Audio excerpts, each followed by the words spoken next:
So in the last video, I did mention that I have two weapons from the last batch of the Incarnon Genesis, which is actually the 2 weeks ago because it's already passed for so long. And I just only focused on Dual Ichor on the last video first because for this video, this another Incarnon Genesis for another weapon was somehow a little more things that I need to cover about. And for this time around, we have the Dual Toxocyst. But this time around, we need to look at quite truly about what exactly make the Dual Toxocyst become so successful, just like the Dual Ichor did. So, without further ado, let's hop right into it. If you look at the Dual Toxocyst base stat, the thing that you notice first is obviously the critical chance, which just only have 5%. But don't worry, this will be overcome later on with the evolution perks. But the real things here that I want to talk about is its own nature as a dual-handed pistol.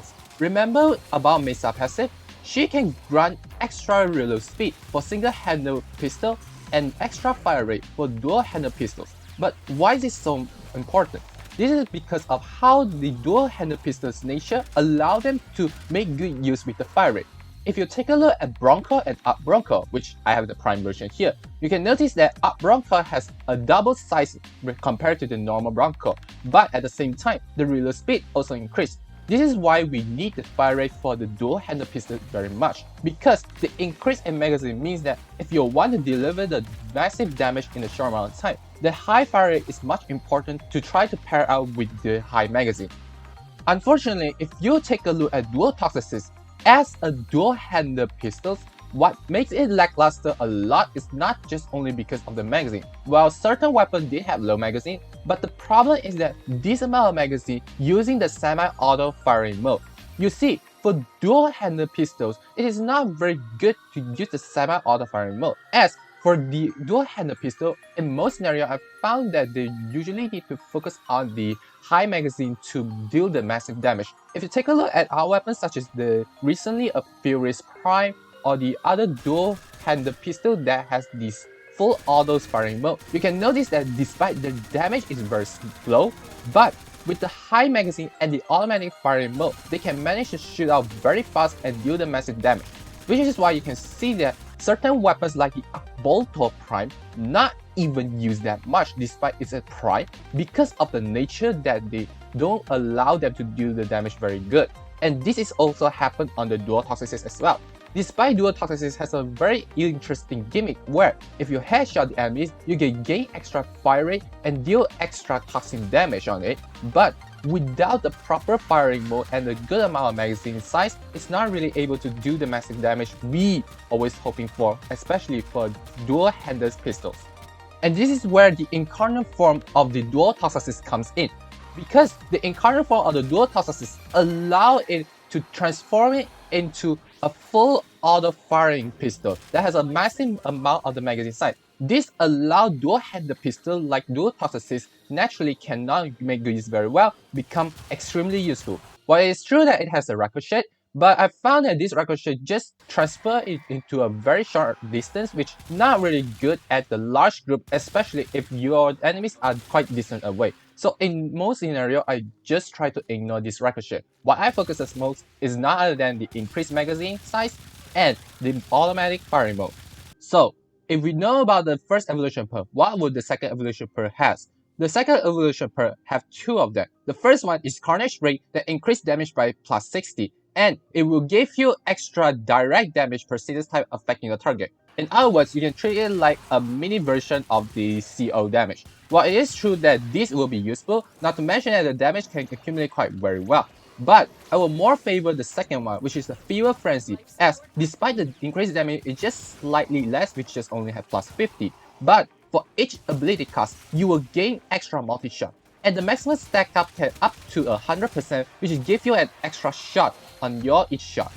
You see, for most of your Warframe, you will use your ability a lot. So I will expect that you will cast your ability some of the time. And no matter it's frequently cast or not really. So no matter what kind of scenario, I found that Fever Frenzy will be much better compared to the first one. While for the third evolution perk, among the three of them, I found that only one of them, which is the recoil, that give the best result, as the one of them gave the extra reload speed. and another one gives you extra holster release speed, which if you always enter the Incarnon form, this is rarely be used.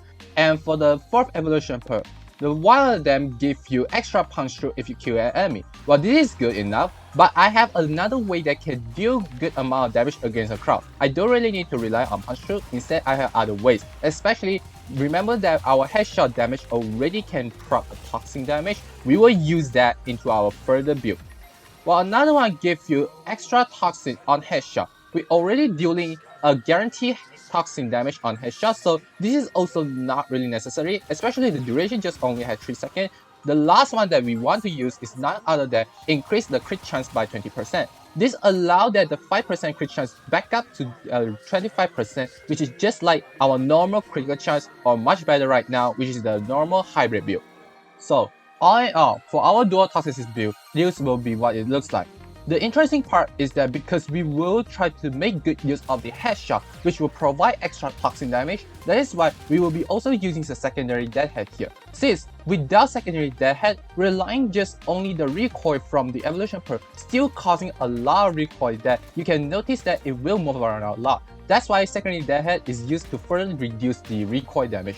We will be using all the 3 galvanized mods, which include the one that provide multi-shot, the CO damage, and also the headshot critical chance. Since we're always aiming a lot with our weapons, this is also a good choice here. And this also means that our critical chance mod and damage mod will be also used, which is the Prime Target Cracker and the Prime Pistol Gambit. The reason I'm using the Prime critical chance and not the negative fire rate one, because we still need to retain the fire rate as we want to shoot it as fast as we could.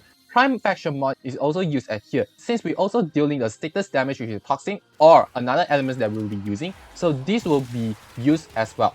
Since we know that the damage is not very high, but I need to use the high fire rate to make good use of the large magazine size, that is why I'm using enemy agility to try to push the fire rate much higher so that I can shoot much faster.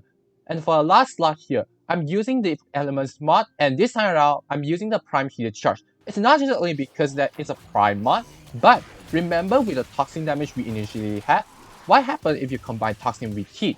Yes, of course. For a weapon that can only hit single enemies at once, using gas as a main way to deal damage against crowd is a very efficient way. This is why I'm using Prime Heated Charge and create a gas that can using the gas to deal damage against a crowd, better than the Ricochet did. I tried for myself, and Ricochet cannot really hit that much enemies, but gas, however, did.